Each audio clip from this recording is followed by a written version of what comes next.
This is Still a Part of Us, a podcast where moms and dads share the story of their child who was stillborn or who died in infancy. I'm Lee Red, and on this episode of Advice and Encouragement from a Lost Dad, I chat with Ben, whose son Tommy was stillborn at 36 weeks. By the way, you can hear Brooke and Ben's episode about their child on episode 25 and 27. Today, Ben and I talk about how it is important to understand how each person mourns and how to express concern and love and support while both parents are mourning. We also discuss about how grateful he is that there was such a wonderful support of his neighbors and his family that reached out and helped him when he did not know how to ask for help. As a word of caution to our listeners, this discussion contains emotional triggers of stillbirth and infant loss. Please keep yourself emotionally and mentally healthy and seek help if needed. Hope this helps someone out there.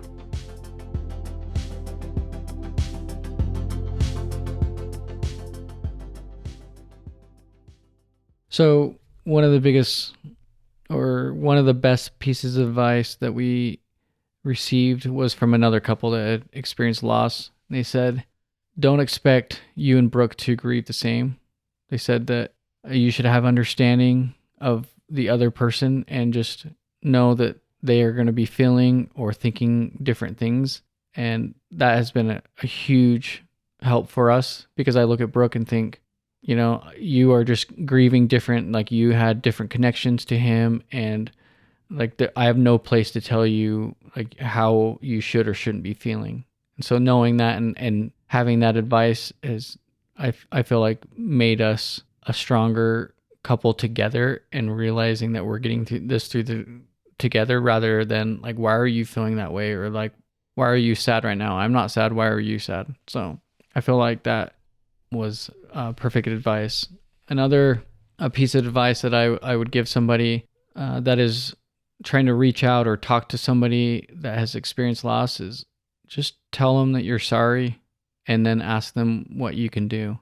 I feel like a lot of people want to make the other person feel better by telling them something, like saying, oh, but at least you have an angel, or like he's in heaven. Like, can't you like be happy that like you have somebody in heaven? Like maybe like, one of your other kids won't make it to heaven, but like this one will. It's like, that doesn't make us feel better. Yeah. Sometimes those little platitude sayings are the worst things. Yeah. It's just like, I would like to hold him instead of just imagine holding him. Yeah.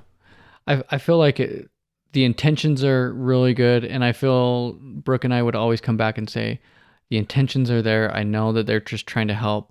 But honestly, like after experiencing it, the one thing that was always appreciated is when somebody would come up to us and just say, I'm so sorry.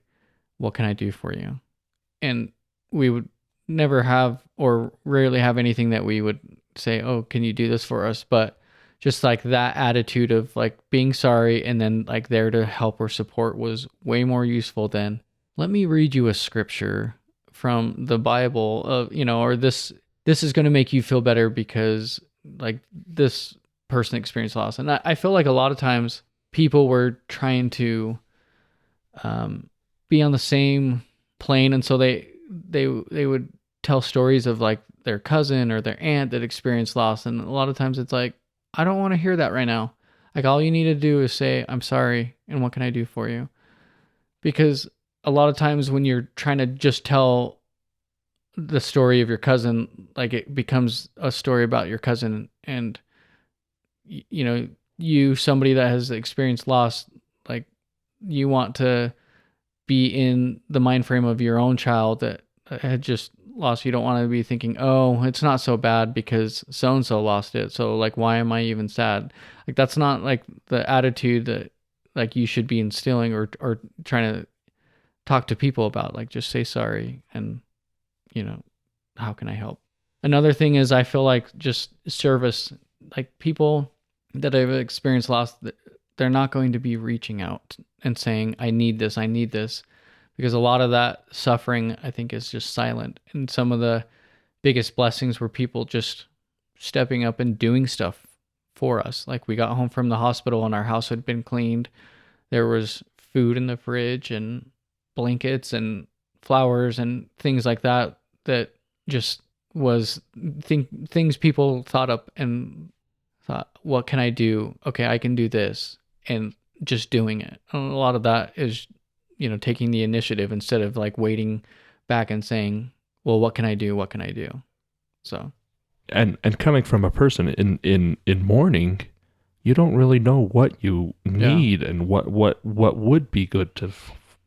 And like you said, people who just said, I saw your house needed cleaning, so I came in and did it for you. Right. And it's like, well, I would have never thought to, how do I go about asking somebody to do that? So, and I would feel like maybe the last piece of advice is you can talk about the baby, you can talk about the child, because I feel like we're always wanting to like make him real and part of our family, because the slap in the face is that if your child is born still, like it's not even recognized by the state. And that was like such a thing to me, and so like to have family and friends recognize him and want to talk about him is really meaningful to us. It doesn't make us sad. I mean, yes, it does bring up bad memories, but of like losing and not having him, but it makes us happy that we're talking about him, that he is a real part of our family, and people do consider and treat him that way as well. And so people that think that it's just going to make people sad, and so they're going to just avoid it and talk about something else, or not even talk about the child, I feel like is not something you should do. I feel like you should talk about it. I mean, obviously in a respectful manner and in an appropriate time, but I feel like in general, like most people want to talk about their kids. So. I do agree. Is there anything else, advice that they should do, they shouldn't do? Any personal totems that you have, or special rituals that you have to honor Tommy? Yeah, I've never really wanted to get a tattoo. And Brooke has never talked about one really, and there was never a time when we'd like, oh, like we should do it. But afterward, I think that it just was one of those things that made sense. I'm an out of sight, out of mind type person, and I just felt like getting Tommy's name tattooed on me would be a really good reminder of him being with us. Brooke decided to get a tattoo where he had laid his head after she had given birth, and they were doing skin to skin. And I had a friend design his name, Tommy, and I put it on my chest as well, over my heart, just as a remembrance that, he's there, that I will always like remember him. And it just gives me that daily reminder. I love showering and just looking down and being able to see his name. And I love the thought that, when I'm 75 years old, like he's going to be there and I'm going to think about him. And it's, a happy moment whereas like there aren't a lot of other permanent things you can do to always remember him. I too got a tattoo, and it is a wonderful reminder that we're family. Yeah. They're with us. Yeah. I mean, like I just think having that permanence is something that really meant a lot, that it would always be with me. Do I recommend tattoos for a lot of other things? No, but I feel like this was an appropriate thing. Yeah, I agree. Well, thanks. Anything else, or? No, I honestly just feel like if you're on the same page with your wife, like I feel like that helps with the grieving process. I mean, obviously you're not going to grieve the same way, but like when like you can talk about it, and it's something that isn't something that is just completely shut out of your relationship. I think it's a healthy thing, because life moves on with it, instead of just like packaging it up and trying to forget something in the past. I think it is kind of interesting because there is, I guess, one more thing I feel like when people ask about us and ask how we're doing, they're really asking how Brooke is doing. And not to say like me, but I experienced the loss as well. Yeah. She experienced it at a deeper level, obviously, because of her connections with the baby and the birth and everything. But like sometimes it makes me laugh a little bit because they'll ask, well, how's Brooke doing?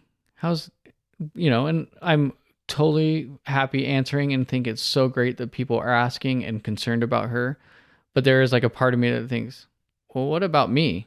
I again don't want it to be saying that I need more attention or like me, but there is a part of me that thinks, when you're asking somebody how they're doing, like really ask how they're doing, not just like the other person.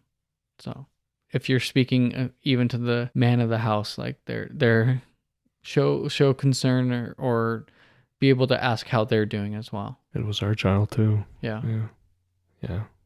Not to discount the grief of a mother, but 100%. I would never want to have that come across as though I'm discounting it. Like I just feel like sometimes we too have lost a child. We too have lost a future. We too have lost that part of our family. A dream. Yeah. Oh. Well, thank you, Ben.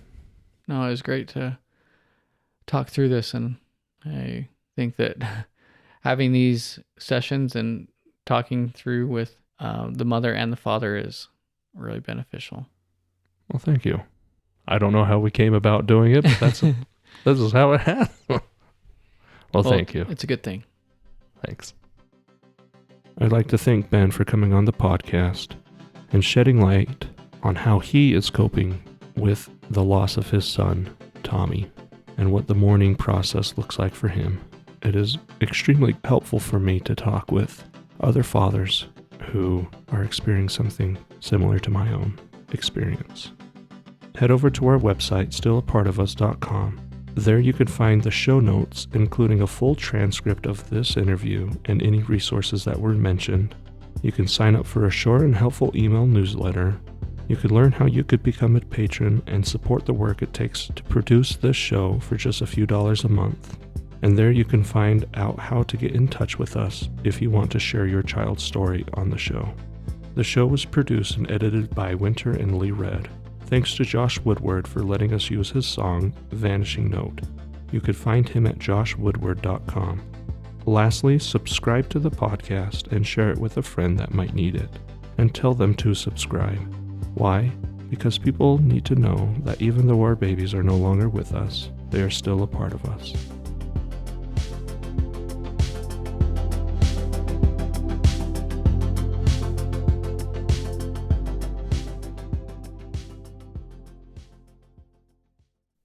I come from a family where gravy is considered a beverage. Irma Bombeck.